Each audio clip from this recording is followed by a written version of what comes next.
இப்போது கணக்கு பதிவியலிருந்து பயிற்சி வினா 1 பார்க்கலாம். கீழ்காணும் விவரங்களிலிருந்து லாபம் அல்லது நட்டம் கண்டறியவும் கொடுத்துருக்காங்க. ஆண்டின் தொடக்க முதல் கொடுத்துருக்காங்க 5 லட்சம். ஆண்டின் இறுதி முதல் கொடுத்துருக்காங்க 8,50,000. அவ்வாண்டில் கொண்டு வந்த கூடுதல் முதல் 1,20,000. எடுப்புக்கள் 70,000 கொடுத்துருக்காங்க. இப்போது இதுக்கான சம் பார்க்கலாம். பயிற்சி வினா 1 தான் பார்க்க போகிறோம். விவரம் ரூபாய் போட்டுக்கலாம்.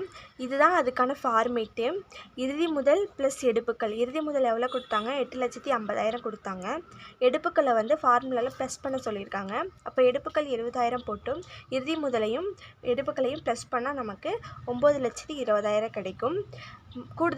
கூடுதல் முதலையும் மைனஸ் பண்ண சொல்லியிருக்காங்க. அப்போ கூடுதல் முதல் எவ்வளோ? 1,20,000 போட்டுக்கலாம். இப்போ கண்டுபிடிச்ச ஆன்சரையும் கூடுதல் முதலையும் மைனஸ் பண்ணால் நமக்கு 8 லட்சம் கிடைக்கும்.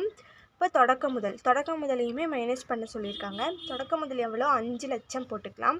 இப்போ இது ரெண்டையும் மைனஸ் பண்ணோம்னா நமக்கு 3 லட்சம். இப்போ இதையும் நம்மளால் மைனஸ் பண்ண முடியும். அதனால் வர ஆன்சர் வந்து நமக்கு லாபம். இதையும் மைனஸ் பண்ண முடியலன்னா வர ஆன்சர் நமக்கு நட்டம். இப்போ நம்ம செகண்ட் சம் பார்க்கலாம். பின்வரும் தகவல்களிலிருந்து லாபம் அல்லது நட்டம் கண்டறியவும் கொடுத்துருக்காங்க. அதே மாதிரி ஜனவரி 18 அன்று முதல் தொடக்க முதல் எவ்வளோ கொடுத்துருக்காங்க? 2,20,000. இறுதி முதல் 1,80,000 கொடுத்துருக்காங்க. கூடுதல் முதல் 40,000 கொடுத்துருக்காங்க. எடுப்புக்கள் 50,000 கொடுத்துருக்காங்க. இப்போ இதுக்கான சம் நம்ம பார்க்கலாம். இறுதி முதல் ப்ளஸ் எடுப்புக்கள் மைனஸ் கூடுதல் முதல் மைனஸ் தொடக்க முதல் அதே ஃபார்மேட்டில் தான் போட போகிறோம். இறுதி முதல் எவ்வளோ கொடுத்துருக்காங்க? 1,80,000 கொடுத்துருக்காங்க. எடுப்புக்கள் எவ்வளோ கொடுத்துருக்காங்க? 50,000 கொடுத்துருக்காங்க. ஸோ இது ரெண்டையும் நம்ம ப்ளஸ் பண்ணிங்கன்னா 2,30,000 வரும். இப்போ மைனஸ் கூடுதல் முதல் எவ்வளோ கொடுத்துருக்காங்க? 40,000 கொடுத்துருக்காங்க. இப்போ வந்த ஆன்சரோட 40,000 மைனஸ் பண்ணிக்கணும். இது மைனஸ் பண்ணோம்னா நமக்கு 1,90,000 கிடச்சிரும். தொடக்க முதல் எவ்வளோ கொடுத்துருக்காங்க? 2,20,000.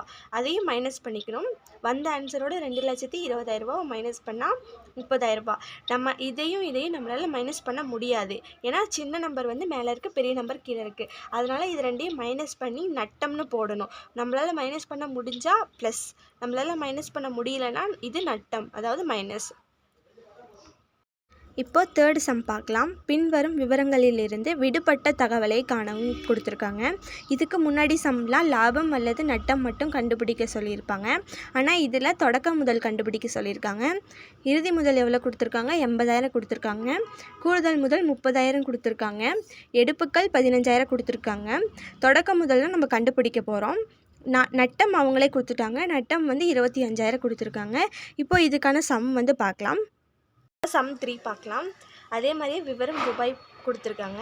போன சம்ஸ்லாம் நமக்கு லாபம் அல்லது நட்டம் தான் கண்டுபிடிக்க சொல்லியிருப்பாங்க. ஆனால் இந்த சம்ஸில் நமக்கு தொடக்க முதல் கண்டுபிடிக்க சொல்லியிருக்காங்க. நம்ம தொடக்க முதல் தான் கண்டுபிடிக்க போகிறோம். இறுதி முதல் எவ்வளோ கொடுத்துருக்காங்க? 80,000 கொடுத்துருக்காங்க. ப்ளஸ் எடுப்புக்கள் 15,000. ஸோ இது ரெண்டையும் ப்ளஸ் பண்ணால் நமக்கு 95,000. மைனஸ் கூடுதல் முதல் எவ்வளோ கொடுத்துருக்காங்க? 30,000. இது ரெண்டையும் மைனஸ் பண்ணால் 65,000. இப்போ தொடக்க முதல் நமக்கு கொடுக்கல, அப்போ நம்ம கேப் விட்டுறணும். அடுத்தது நட்டம் வந்து கொஷின்லேயே கொடுத்துருப்பாங்க. நட்டம் எவ்வளோ கொடுத்துருக்காங்கன்னா 25,000 கொடுத்துருக்காங்க. அப்போது நம்ம கீழேருந்து போகும்போது ப்ளஸ் பண்ணிக்கணும். இங்கே மைனஸ் இருக்கா? மைனஸ்க்கு ஆப்போசிட் என்ன வரும்? ப்ளஸ் வரும். அப்போ நம்ம 65,000த்தையும் 25,000த்தையும், அதாவது கூடுதல் முதல் கண்டுபிடிச்ச ஆன்சரையும் நட்டம் கொடுத்துருக்காங்களே அதையும் நம்ம ப்ளஸ் பண்ணிக்கணும். ஏன் ப்ளஸ் பண்ணுறோன்னா இந்த சைடு மைனஸ் இருக்குது, அப்போ ஆப்போசிட் வந்து ப்ளஸ் பண்ணிக்கணும். இப்போது நமக்கு தொடக்க முதல் 90,000 கிடச்சிருச்சு. இப்போ நம்ம ஆன்சர் 90,000 கண்டுபிடிச்சிட்டோம்.